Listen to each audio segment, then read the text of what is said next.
Hi viewers, welcome to our channel.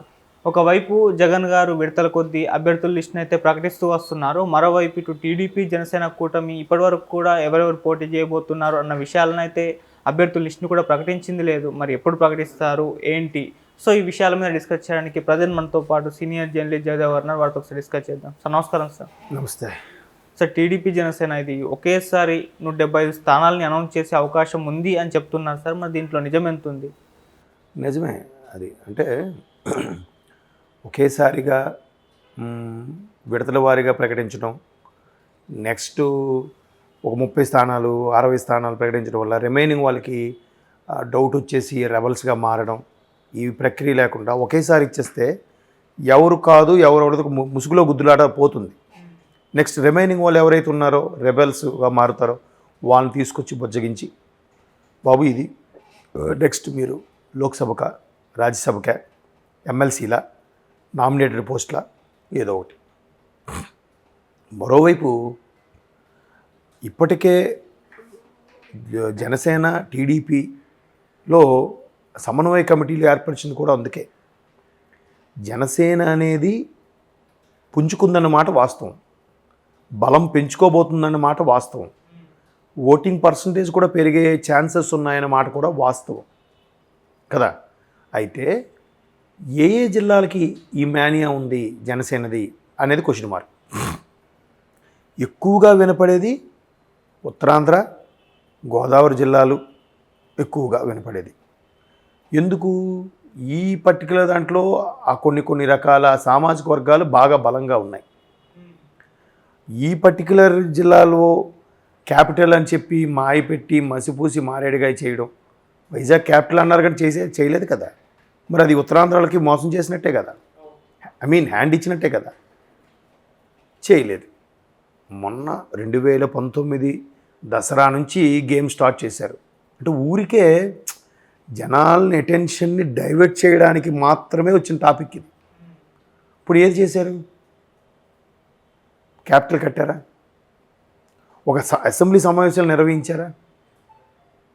మళ్ళీ చంద్రబాబు గారు నిర్వహించిన వాటిలో నిర్వహిస్తున్నారు కదా అసెంబ్లీ సమావేశాలు కూడా. ఆ హైకోర్టు కూడా చంద్రబాబు గారు హయాంలో కట్టిన హైకోర్టే కదా. మరేమి ఎందుకు?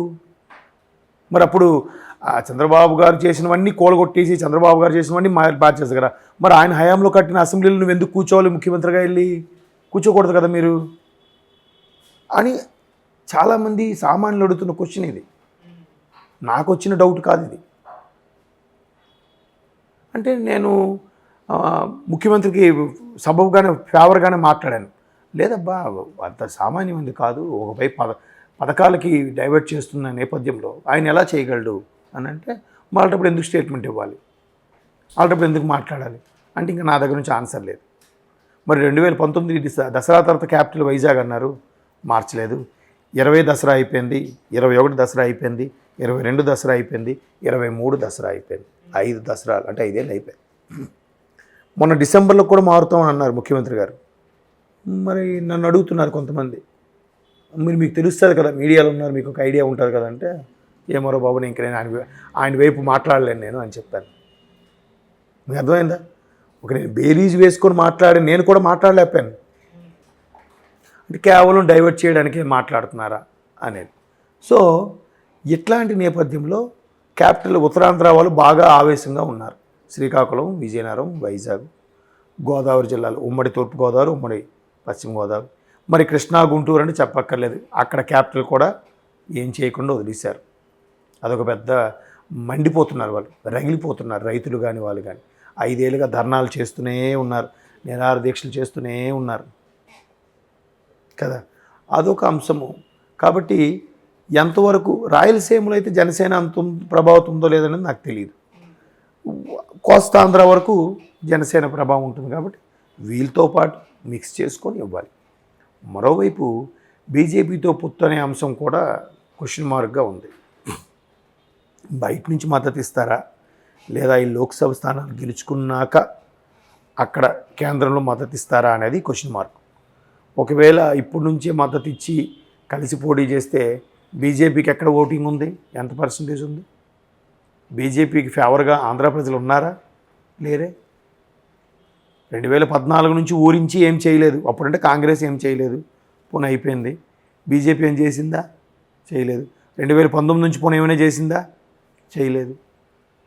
పైగా తెలంగాణ విడగొట్టడంలో కాంగ్రెస్తో పాటు బీజేపీ కూడా చేయి కలిపింది. మరి అవన్నీ ఆంధ్రాలో గుర్తుపెట్టుకున్నారుగా. అది బీజేపీకి మైనస్సేగా.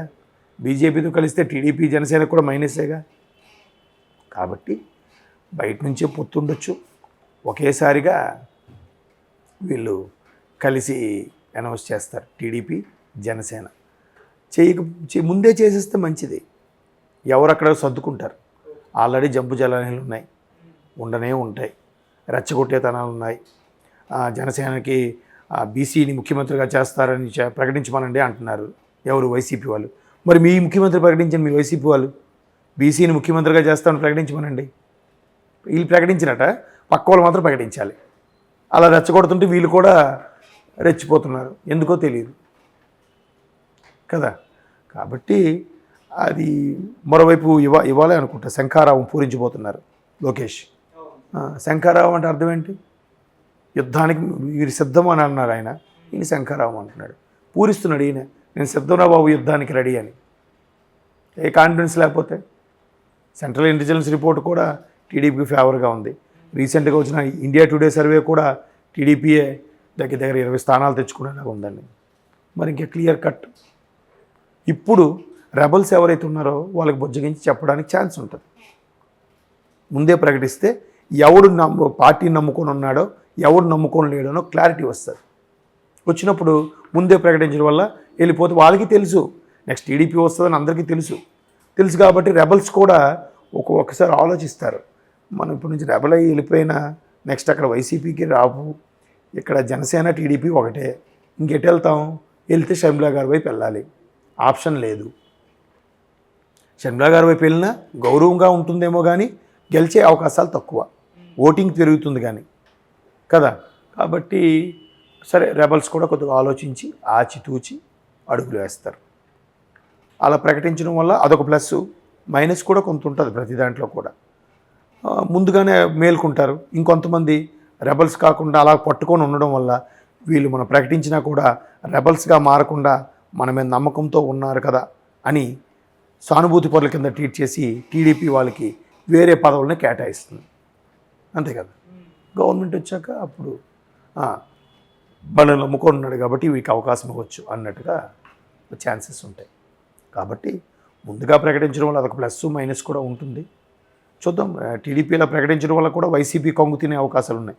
చూసావా, మేము మాకు క్లారిటీ ఉంది, మాకు అభ్యర్థులు దొరికారు కాబట్టి మేము ప్రకటించాము, మీకు అభ్యర్థులు దొరకలేదు కాబట్టి మీరు ఇంతవరకు ప్రకటించట్లేదు, షఫిల్ చేస్తున్నారు అక్కడ వాళ్ళు ఎక్కడ వాళ్ళు అక్కడని అది కూడా అంటున్నారు కదా. కాబట్టి అదొక సత్తాగా చెప్పడానికి కూడా ఛాన్సెస్ ఉంటుంది. అలాంటప్పుడు టీడీపీ తీసుకున్న నిర్ణయం సబబే. ఈవెన్ జనసేన కూడా అందులో మింకిల్ అయి ఉంటాయి. చూద్దాం. జనసేనకు 175లో 30 వరకు 28-30 వరకు అని అంటున్నారు ఓటింగ్ పర్సంటేజ్ బట్టి. ఇంకాస్త నమ్మకం పెంచుకొని పెరిగితే ఛాన్సెస్ కూడా ఉన్నాయి. ఆ పెరిగేది కూడా ఉత్తరాంధ్ర, గోదావరి, కృష్ణా వరకు పెరిగే ఛాన్సెస్ ఉన్నాయి. రాయలసీమ అంత రాయలసీమ ఇదంతా కూడా మళ్ళీ టీడీపీ స్వీప్ చేసే ఛాన్సెస్ ఉన్నాయి. కాబట్టి జనసేన ఇక్కడే పట్టుపట్టచ్చు.